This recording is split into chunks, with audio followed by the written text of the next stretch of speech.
자, 오늘 우리가 살펴볼 본문은요, 산상수훈의 정 가운데 위치해 있는 본문입니다. 우리가 주기도문이라고 알고 있는 그 내용이 주를 이루고 있고요. 지난주에 나누었던 말씀처럼 이 유대인들이 당시 경건한 삶의 표지로 여겼던 이 구제와 기도와 금식, 요 세 가지 어떤 경건 생활의 표지 가운데 특별히 기도에 대한 내용을 오늘 좀 심층적으로 다루려고 합니다.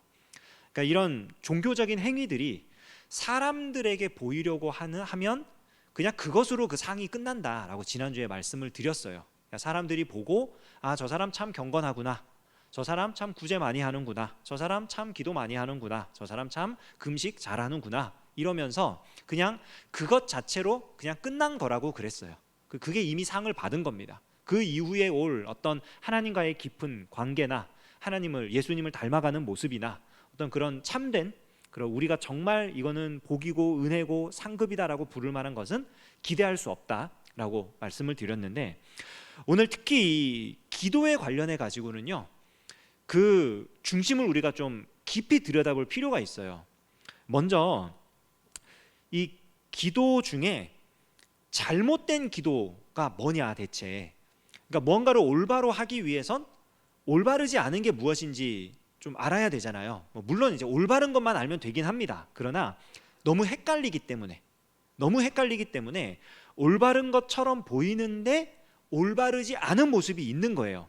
대표적인 모습 두 가지가 뭐냐면은, 우리 읽었던 이제 5절부터 이 8절까지의 내용을 보면은 두 가지 모양이 나오는데, 5절에서는 뭐라 그러느냐? 사람에게 보이려고 하는 기도. 그러니까 기도를 하는데 기도의 목적이 뭐냐면 내가 기도하는 모습을 보여주는 거예요. 이 사람들은 이제 큰 거리 어귀에 서가지고 손을 높이 들고 사람들 앞에 나는 이렇게 기도를 잘하는 사람입니다, 이런 것을 보여주는 거였겠죠. 뭐 요즘으로 따지면은 사람들에게 내가 기도를 이렇게 잘한다, 내가 기도를 이렇게 많이 한다, 이렇게 보여주는 모습, 그게 뭐 어떤 모습이 되었든지 간에 중심에 대한 얘기입니다. 지금 겉모습에 대한 얘기가 아니고 그 중심이 사람들에게 보이려고 하는 그런 중심으로 하는 기도. 또 7절에 이방인과 같이 중언부언하지 말라, 그들은 말을 많이 하여야 들으실 줄 생각하느니라, 이렇게 나오는데, 우리 중언부언하는 기도라 그러죠. 중언부언의 말뜻 자체는 잘 아시겠지만 했던 말을 또 하고 또 하고 또 하고 하는 거예요. 자, 그런데 여기서 이제 한 가지 문제가 생겨요. 여기 오신 분들은 굉장히 경건한 분들이시잖아요. 다들 중심에서부터 경건하신 분들이잖아요. 우리 지금 외식하느라고 오후 예배 오신 거 아니잖아요. 나는 이렇게 경건하고 난 이렇게 뭐 뛰어난 그 신앙인이야, 이거 보여주려고 이 자리에 오신 거 아니잖아요. 하나님을 사랑하는 마음으로 예배를 드리고 싶어서 오신 거란 말이에요. 정말 중심에서 굉장히 그 진실한 그런 경건한 그런 중심을 가진 분들이 여기 지금 계시단 말이에요. 여기 오신 분들께 제가 질문을 하나 더 드리겠습니다. 여태까지 나는 기도를 한 가지 제목의 기도는 딱 한 번밖에 안 해봤다, 난 2번 이상 기도해 본 적 없다, 아무도 없죠. 근데 중언부언은 했던 말도 하고 했던 말도 하고, 그럼 이제 의문이 드는 거예요. 그러면 대체 몇 번을 기도해야 중언부언인 건가? 몇 번을 기도해야? 여기 계신 분들 중에 뭐 가족을 위해서 기도하신 분들 많으실 거예요. 뭐 배우자가 됐든 자녀가 됐든, 제발 신앙생활 좀 할 수 있게, 제발 예배 좀 드릴 수 있게. 몇 번 기도하니까 기도가 응답되던가요? 사람마다 다르죠. 상황마다 다르고, 뭐 여러 가지 제목들을 가지고 여러 번 기도를 하는 횟수의 문제가 아니고요. 이 중언부언하는 기도는 그럼 몇 번 이상 하면 중언부언이고 몇 번 미만으로 하면 중언부언이 아니다, 이렇게 따질 수 있는 게 아니고요. 여기 뒤에 말이 더 중요해요. 그들은 말을 많이 하여야 들으실 줄 생각하느니라. 이게 중언부언하는 기도는 한마디로 그 이방인들의 기도인데, 인격적인 신이 아닌 존재에게 하는 기도입니다. 그러니까 비인격적인 신이에요. 인격적인 관계가 있고 이런 게 아니고 그냥 이해관계가 맞아떨어지면 되는 신. 그러니까 예를 들어서 가나안 시대라고 칩시다. 이 가나안 지역의 이 옛날 시대의 가나안이라고 칩시다. 농경 사회이기 때문에 가장 중요한 게 비가 내리는 일이었을 거예요. 제때에 비가 와야 돼요. 또 너무 많이 오면 안 돼요. 그러면 비를 적절한 때에 적당하게 내려달라고 기도를 해야겠죠. 누구에게 기도합니까? 누구든 상관없다는 거예요. 그게 바알이 됐든 아세라가 됐든 뭐 여호와가 됐든 뭐가 됐든 그냥 적절한 때에 적당한 비만 내려주면 되는 거예요. 신의 역할은 그거예요. 그래서 기도하는 거예요. 그게 중언부언하는 기도입니다. 또 하나는 그 중심에 뭐가 있냐면은 말을 많이 하여야 들으실 줄 생각한다. 내가 신을 설득해 버리는 거예요. 끈질긴 집념과 포기하지 않는 의지를 가지고 신의 의지를 굴복시켜 가지고 내 뜻을 관철해내는 거예요. 그게 기도예요. 이 사람들이 생각하는. 이 어디서 많이 들어봤죠? 이런 모습이 이제 기독교계에도 들어와 가지고 옛날에 많이 들었던 말이 하늘 보좌를 움직이는 기도. 그렇죠? 뭐 100일 작정, 1000일 작정, 만일 작정. 뭐 만일은 너무 뭔가요? 예. 그 작정하고 기도하는 그 자체를 제가 지금 뭐라 그러는 게 아니라 지난주에도 분명히 말씀드렸지만 구제하고 기도하고 금식하는 거 경건한 행위가 맞습니다. 해야 돼요. 구제해야 되고 기도해야 되고 금식해야 됩니다. 그런데 중심을 봐야 된다는 거예요. 우리가 피해야 할 기도의 중심이 뭐냐? 사람에게 보이는 기도, 그리고 내 뜻대로 하나님을 움직이려는 기도. 그게 우리가 하지 말아야 될 기도인 거예요. 예수님이 그걸 말씀해 주시는 겁니다. 사람에게 보이려는 기도는 이미 자기 상을 받았다. 그 행위 자체로 그냥 사람들이 그래 너 기도 많이 하는 사람이야 그걸로 끝이다. 기도의 어떤 깊은 기도를 통해서 얻는 그런 어떤 열매나 어떤 그를 통해 경험하는 은혜나 어떤 기도의 역사 이거랑은 상관없다는 거예요. 그거랑 상관없이 그냥 기도하는 행위 그 자체로 그냥 끝이라는 거예요. 그거는 또 중언부언하는 이방인의 기도 이거는 하나님을 내 맘대로 움직이려는 그러니까 내 뜻이 가장 중요한 거죠. 기도 응답받았다 그 얘기는 뭐냐? 내 뜻이 이루어졌다. 내가 원하는 때에 내가 원하는 것이 성취됐다. 소원 성취. 도깨비 망망이죠 완전히. 그런 기도를 얘기하는 거예요. 그러니까 그거는 옳지 않다. 옳지 않다. 기도의 행위가 문제가 아니라 그런 중심으로 기도하는 거는 옳지 않은 거다. 그러면 어떻게 기도할 것이냐? 9절 그러므로 너희는 이렇게 기도하라. 하늘에 계신 우리 아버지여. 누구에게 기도합니까? 하늘에 계신 우리 아버지. 기도의 대상을 정확하게 알아야 돼요. 사람들이 내 기도의 대상이 되는 순간 내 기도는 아무런 영적인 능력이 없어집니다. 그냥 기도하는 행위 자체로 인정받는 걸로 끝나요. 그게 자기 상급이에요. 기도의 대상이 불특정한 어떤 비인격적인 어떤 그런 신이라고 한다면 그거는 사실상 그 신과의 어떤 관계나 어떤 그런 뭐 은혜나 이런 거 다 상관없고 내 뜻이 이루어지는 거예요. 그러니까 그거는 엄밀한 의미에서 기도의 행위는 될 수 있지만 하나님께 드리는 기도는 될 수가 없는 거예요. 그거는. 그러니까 우리가 기도의 대상을 정확하게 해야 되는데 누구한테 기도하느냐? 하늘에 계신 우리 아버지께 기도한다. 여기 하늘에 계시다고 하는 것은 두 가지 의미가 있습니다. 첫째는 하늘이라는 이 공간 자체가 유대인들에게는 하늘이라는 공간은 초월적인 공간이에요. 우리가 있는 이 공간이 아니에요. 하나님은 우리와 다른 존재입니다. 내가 내 맘대로 어떻게 쥐고 흔들 수 있는 그런 존재가 아니에요. 초월적인 존재인데 이 하늘이라는 공간이 가지는 이 초월적인 의미를 넘어서서 또 하나 가지는 의미가 뭐냐면은 이 세상의 절대 주권을 가진 자리라는 뜻이에요. 우리가 하늘 보좌라고 부르죠. 이 세상을 만드신 하나님께서 보좌에 앉아 계신 그 자리, 그게 하늘이에요. 그러니까 하늘에 계신 우리 아버지라고 했을 때 이 하늘에 계시다 이거는 하나님께서 절대 주권을 가지고 계신 이 세상의 창조주시라는 사실을 인정하는 겁니다. 그 하나님께 기도하는 거예요. 근데 그 하나님을 뭐라 불러요? 우리 아버지라고 부릅니다. 우리, 나의 아버지가 아닙니다. 주기도문에는 나라고 하는 1인칭 대명사가 사용된 적이 한 번도 없습니다. 전부 다 1인칭 복수 대명사예요. 우리. 하나님은 나의 하나님이 아니고 우리의 하나님이세요. 우리. 그러니까 이거는 내가 가지고 있는 이기적인 나의 소원과 어떤 이기적인 욕망을 가지고 하나님께 아뢰다 올바른 기도가 아니라는 거예요. 기도는 항상 공동체적이어야 합니다. 우리라고 하는 공동체. 나중에 가면 이 우리가 무엇인지 더 명확하게 나오겠죠.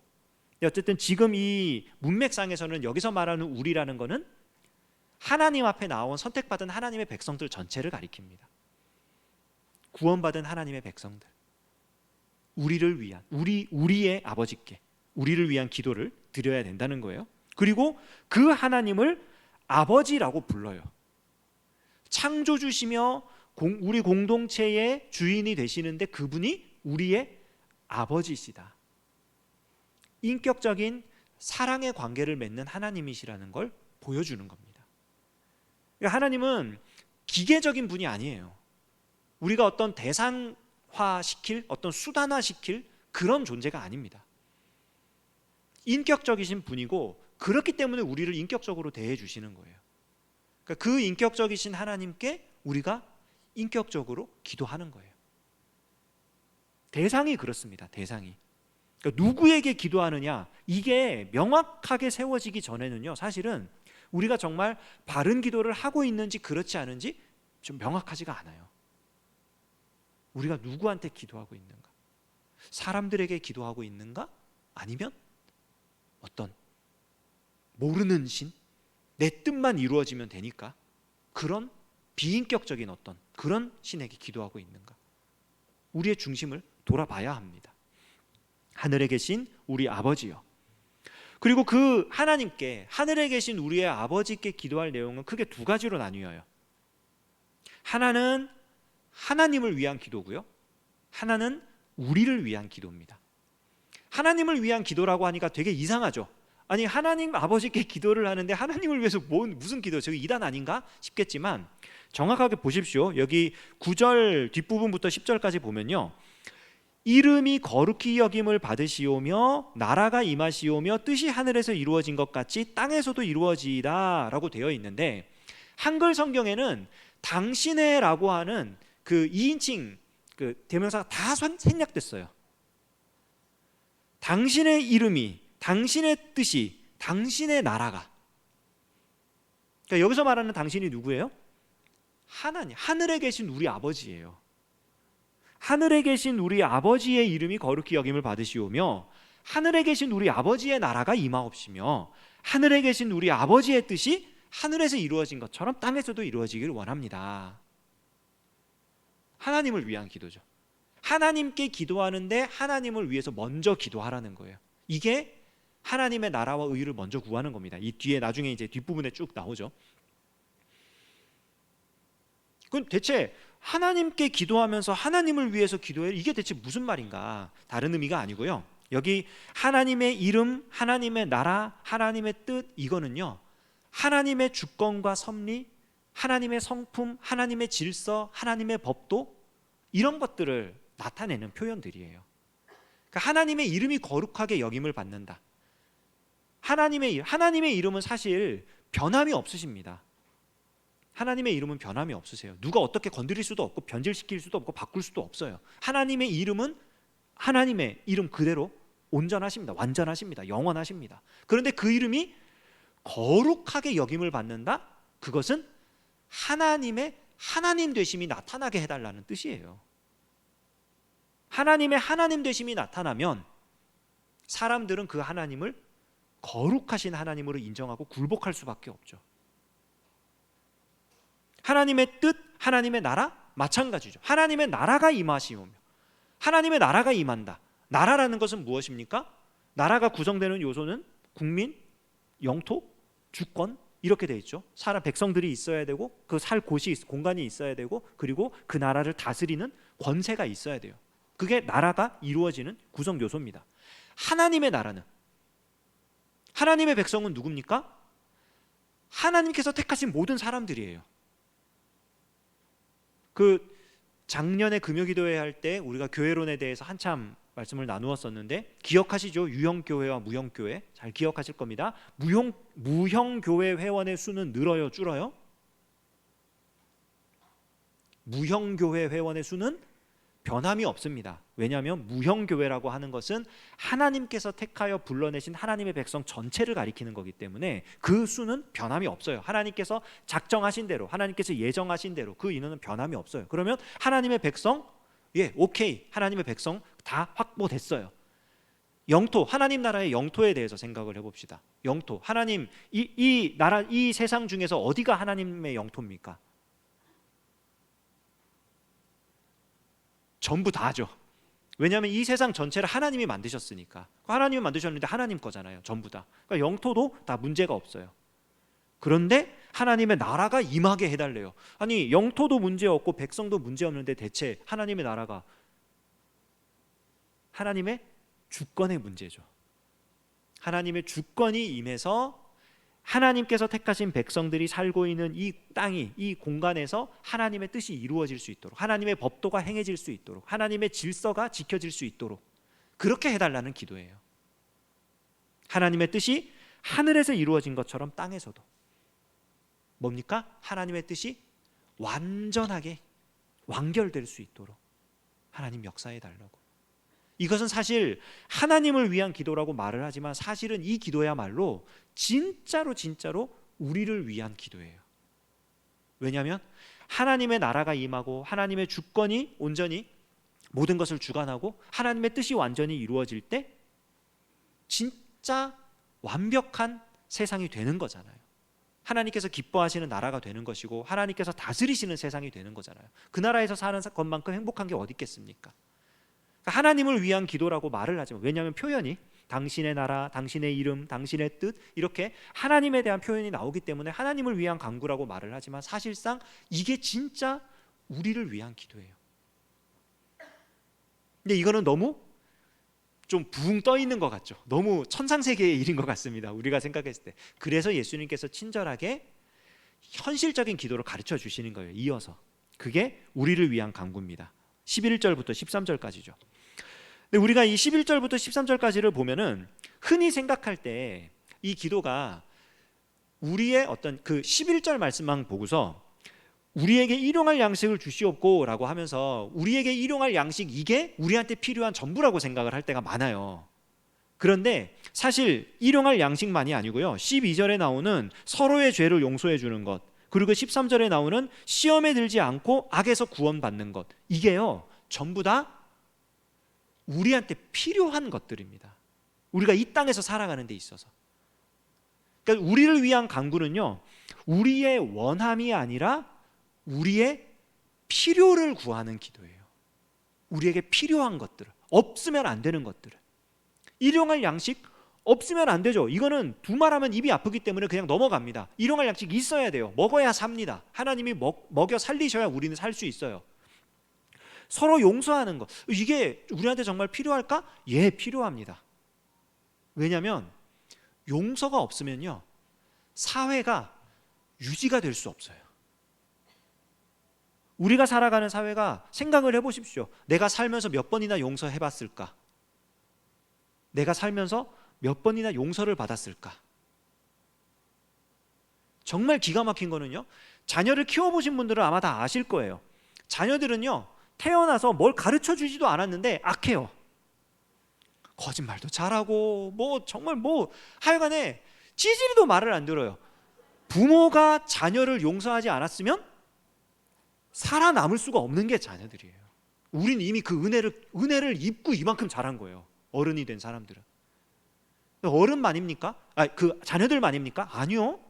그 뉴스에 보면은 막 정말 반인륜적인 범죄 이러면서 정말 위험하고 무서운 그런 뉴스들 막 나오잖아요. 막 자식이 부모를 어떻게 했다더라 막 이러면서 용서를 못 하니까 그런 거예요.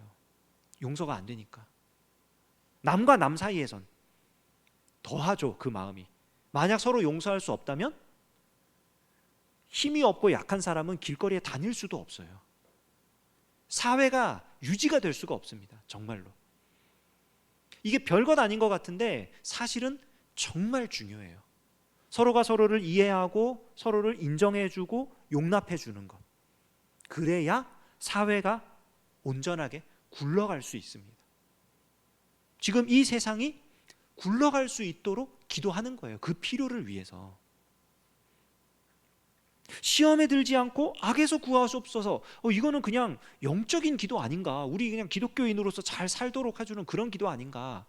근데요, 여기서 말하는 시험에 들게 하지 마시옵고라는 이 시험이 유혹이라는 단어잖아요.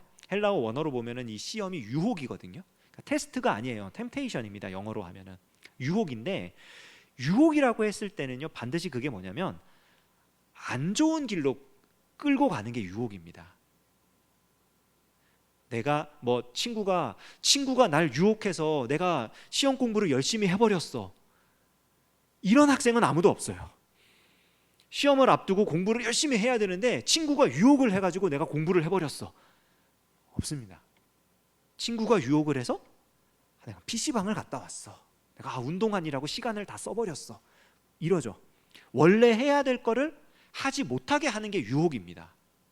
그러니까 유혹에, 시험에 들게 하지 마옵시고 유혹에 빠지지 말게 하시고, 이 기도는 뭐냐면요, 원래 살아야 할 삶의 방편을 떠나지 않게 해주십시오. 원래 살아야 할 삶의 방편이 뭡니까? 하나님께서 주신 율례와 법도대로 살아가는 거죠. 구약시대에는 율법을 지키는 삶이었고, 우리 신약시대에는 율법이 의미가, 우리도 율법을 지켜야 됩니다. 그러니까 율법을 지켜서 구원 얻는 게 아니라 그 율법의 내용을 바탕으로 이 사회에 적용하면서 바른 삶을 살아갈 수 있도록 노력을 해야 돼요. 법을 만들기도 하고 어떤 규칙을 만들기도 하고 서로 사람 간에 어떤 약속을 하기도 하고 여러 가지 모양으로 나타나겠지만 올바르게 살아갈 삶의 방법들이 있단 말이에요. 근데 거기서 벗어나게 하고 싶은 유혹들이 곳곳에 산재해 있습니다. 최근이 아니죠. 사실은 법이 어떻게 바뀌어도 언제나 존재할 수밖에 없는 사람들이 누구냐? 도로교통법을 위반하는 사람들. 법이 어떻게 바뀌어도 무조건 나와요. 여기서 몇 킬로, 시속 몇 킬로로 달려라? 그럼 무조건 과속하는 사람 나오고요. 여기서 일시정지해라? 무조건 그냥 지나가는 사람 나오고요. 여기서 신호를 반드시 지켜라? 무조건 그냥 통과하는 사람 분명히 나옵니다. 법을 아무리 만들어놔도 되게 어려워요. 왜 그래요? 유혹을 당하기 때문이에요. 여기서 내가 멈췄다 가면 요즘 기름값도 비싼데 가만히 있어서 기름 낭비하지, 시간 낭비하지, 어떻게 하지? 그냥 아무도 없는데 재빨리 지나가 버리자. 굉장히 큰 유혹입니다. 차가 나란히 달리고 있으면은 속에 막 이런 유혹이 들죠. 나보다 빨리 가는 건 미친놈들이, 죄송합니다. 제정신이 아닌 사람들이고 나보다 느리게 가면은 다 바보 멍청이들인데 어떡하지? 쌩 가고 싶은 마음. 유혹이 막 들어오는 거예요. 그 유혹에 빠지지 말게 하시고, 유혹에 걸려 넘어지지 않게 하시고, 다만 악에서 구원하시옵소서. 여기 악은 악한 자입니다. 악한 자. 그러니까 사실 그 유혹을 하는 그 배후에 누가 있는 거냐면 악한 자가 있는 거예요. 사탄이 그 배후에서 막 꼬시는 거예요. 이런 상황을 이용해서, 저런 사람을 이용해서 막 꼬시면은 내가 원래 살아야 할 삶의 법칙이 있는데, 지켜야 할 어떤 원칙이 있고 질서가 있는데 그 잠깐 빠져났다 오고 싶은 거예요. 잠깐 일탈하고 싶은 거예요. 그게 더 지혜로운 것 같고, 그게 더 현명한 것 같고, 그게 더 나한테 이득이 되는 것 같고, 잠깐 갔다 오는 거예요. 근데 그게 유혹에 빠진 거고 악한 자의 손에 놀아나는 겁니다. 우리가 다 그렇게 살면 어떻게 되겠어요? 이 세상이 제대로 유지될 리가 없죠. 우리를 위한 강구는요, 이 세상이 올바르게 돌아갈 수 있도록 하기 위해서 정말 현실적으로 필요한 것들을 위한 강구입니다. 하나님을 위해서, 그리고 우리를 위해서 우리가 구할 건 이런 것들이에요. 근데 이게 왜 하나님 예수님께서 왜 이렇게 기도하라고 하느냐, 그 앞에 근거가요, 8절 후반부에 보면은 그들을 본받지 말라, 구하기 전에 너희에게 있어야 할 것을 하나님 너희 아버지께서 아시느니라. 그러니까 우리가 원하는 것들 있잖아요, 우리가 바라는 것들, 그것 말고, 그것도 물론 아시지만 우리한테 정말 필요한 게 뭔지 이미 하나님이 알고 계세요. 그러니까 그걸 구하라는 거예요. 그 필요를, 하나님이 알고 계신 그 필요를 기도하면서 맞추어 가라는 거예요. 왜? 13절 뒤에 괄호에 있는 부분이죠. 나라와 권세와 영광이 아버지께 영원히 있기 때문에. 나라와 권세와 영광은 뭡니까? 주권입니다. 하나님의 능력입니다. 하나님의 영광, 이 기도를 통해서 나타나게 될 결과를 통해서 영광 받으실 그런 하나님의 모습들, 그런 것들인데 이게 전부 다 하나님 거예요.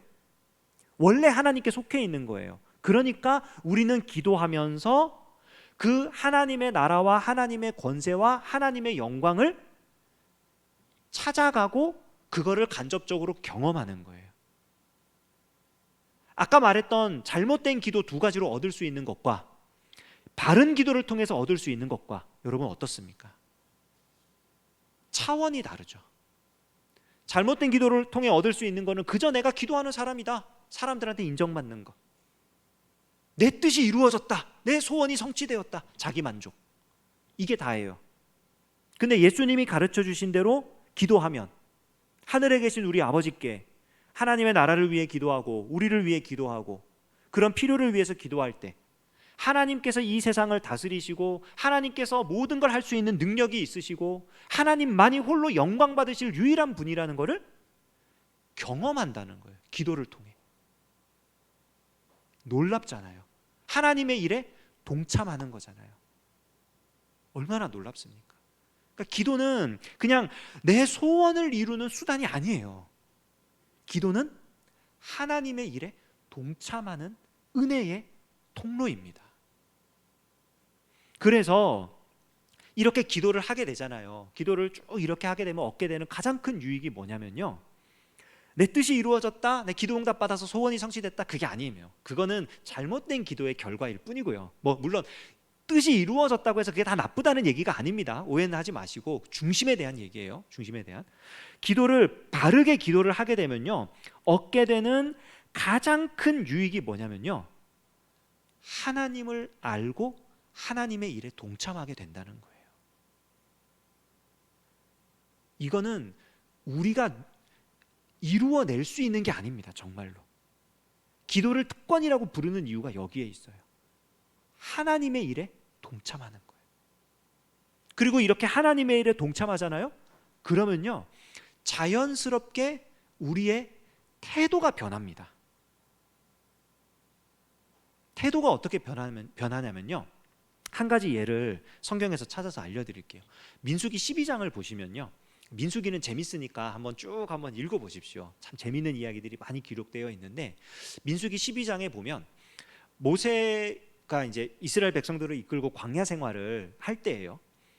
아론과 미리암이 모세를 막 비방을 합니다. 그러니까 아론은 모세의 형이고 미리암은 모세의 누나죠.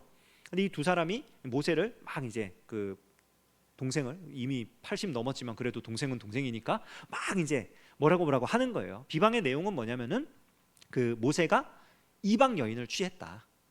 이방 여인을 취했다. 그 이제 미디안 땅에 도망가 가지고 결혼을 했던 그거를 얘기하는 거예요. 그러니까 얘가 이제 혼혈아를 만들었다. 그 정통 민족을 지키지 못하고 이러면서 이제 막 이제 그 비방을 하는 겁니다. 근데 사실 그 비방의 중심에는 뭐가 있냐면요, 모세가 갖고 있던 그 리더십과 그 권세와 그 영광을 본인들이 가지고 싶은 거예요. 자기들이 모세보다 훨씬 윗줄이고 형이고 누나고, 그러니까 쟤보다는 우리가 낫지, 이런 마음이 있는 거예요. 그래서 모세를 비방하는 겁니다. 그리고 그 리더십을 자기들이 가지려고, 그 영광을 자기들이 가지려고 수를 쓰는 거예요. 결론적으로는 하나님께서 모세의 편을 들어주십니다. 그래서 아마 이 일을 주동한 게 미리암이었던 것 같아요. 그러니까 아론은 다른 특별한 벌을 받지 않았는데 미리암이 이제 나병이 걸려버리죠. 그러니까 피부에 병이 생기고 이래서 하나님의 일에 더 이상 동참하지 못하게 돼버립니다. 그 진영에서 벗어날 수밖에 없게, 하나님의 일에 동참하는 그 특권에서 벗어나 버려요, 미리암이. 근데요, 이 상황에서 모세의 태도를 성경은 이렇게 기록합니다. 민수기 12장 3절인데요. 이 사람 모세는 온유함이 지면의 모든 사람보다 더하더라. 모세가 이 일을 대할 때 감정적으로 대하거나 어떤 폭력적으로 대하거나 그렇게 대응하지 않았다는 뜻이에요. 아론과 미리암이 공격을 하는데 그 공격을 모세가 어떻게 풀었느냐? 하나님께 가서 기도함으로 풀어요. 그리고 그 결과는 하나님이 모세의 손을 들어주시는 거였어요. 모세가 하나님의 일에 동참하도록 해주시는 것. 그랬더니 이 모세의 삶이 어떻습니까? 온유함이 지면의 모든 사람보다 더하더라. 이 사람의 성품, 인격 이런 것들이, 여러분 모세가요 만만한 사람이 아닙니다. 모세 성격이 굉장히 불같은 사람이에요. 그래서 미디안으로 도망갔던 사람입니다. 사람까지 죽이고. 그리고 심지어는 광야 생활 끝자락에 그 한 번의 화를 참지 못하고 백성들에게 또 한 번 분노를 터뜨려가지고 가나안 땅에 못 들어간 사람이에요. 모세는 선천적으로 온유한 사람이 아닙니다. 모세의 성품이 좋아졌다, 모세가 뭐 성격이 고쳐졌다 이런 얘기가 아니에요. 지금 이 얘기는 모세가 기도할 때 하나님께서 그를 정말 경건한 사람, 거룩한 사람으로 붙들어 주셨다는 뜻입니다. 그러니까 기도의 유익은요, 하나님께서 우리를 붙들어 주신다는 거예요. 다른 말로 하자면 모세를 붙들어 주셨던 것처럼 기도하는 우리를 하나님이 붙들어 주셔서 우리 편이 되어 주셔요. 필요한 것들을 채워 주십니다. 우리를 통해서 하나님께서 하고자 하시는 것을 이루어 가십니다. 그 일에 우리의 성품 변화가 필요하다면 성품을 바꿔 주실 거예요. 그 일에 우리에게 어떤 자원이 필요하다면 그 자원을 얻을 수 있도록 해 주실 거예요. 그 일에 우리의 어떤 모습이 필요하다면 그 모습을 갖출 수 있도록 하나님이 역사해 주실 거예요. 이거는 내가 원하는 것들이 이루어지기를 바라는 기도, 내가 기도하면서 이렇게 훌륭한 사람, 이렇게 경건한 사람이라고 인정받는 그런 것과는 궤가 다른 거예요. 전혀. 겉모습은 같아 보일 수 있습니다. 저 사람 참 경건해 보인다. 저 사람 참 거룩해 보인다. 저 사람 기도했더니 하나님이 저 사람 기도에 응답을 해주시네. 저 사람 원하는 게 들어지네. 겉모습은 똑같아 보일 수 있어요. 그거는 우리가 절대로 분별할 수 없습니다. 그러니까 그걸 가지고 판단할 것이 아니라 우리는요, 그저 우리의 필요를 알고 채우시는 하나님께 예수님이 가르쳐 주신 대로 기도하면 되는 거예요. 하나님의 나라가 임하기를 원합니다. 하나님의 뜻이 이루어지기를 원합니다. 하나님의 이름이 거룩하게 여김 받기를 원합니다. 우리에게 필요한 것들이 있다면 채워주시고, 우리가 용서해야 할 사람이 있다면 용서해 주시고, 우리가 함께 더불어 살아가는 데 있어서 방해가 되는 것들이 있다면 유혹을 물리치고 함께 살아갈 수 있도록, 이 세상을 사람답게 살 수 있도록, 사람 살고 싶은 세상 만들어갈 수 있도록 하나님 역사해 주십시오. 이 세상이 하나님 것 아닙니까? 이 나라가 하나님의 손 아래에 있지 않습니까? 예수님이 가르쳐 주신 기도는 우리가 하나님의 일에 동참하도록 하기 위한, 하나님의 손에 붙잡혀 있기를 바라는 그러한 기도입니다. 우리가 이 사실을 기억하시고, 그러니까 기도를 통하여서 우리가 하나님의 손에 붙잡힌 하나님의 사람으로서 우리가 정말 기도의 사람, 하나님의 사람, 하나님의 일에 동참하는 그런 사람들로 온전히 세워질 수 있기를 주님의 이름으로 축원합니다. 광고 말씀 드리겠습니다.